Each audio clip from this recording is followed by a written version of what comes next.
How to update all apps in Microsoft Store. If you want to update all apps in your Microsoft Store at once, open up Microsoft Store from your Windows.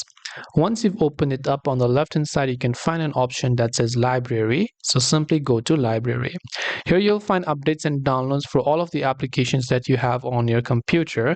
And if you want to update it all, on the very top of the screen you can see the option called Update All.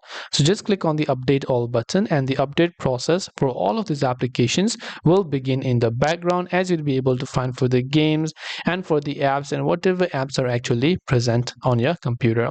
So hope this video helped you. If you have got any more questions, feel free to leave them down in the comment section. Thank you very much for watching till the end of this tutorial, and see you soon as always in our next video.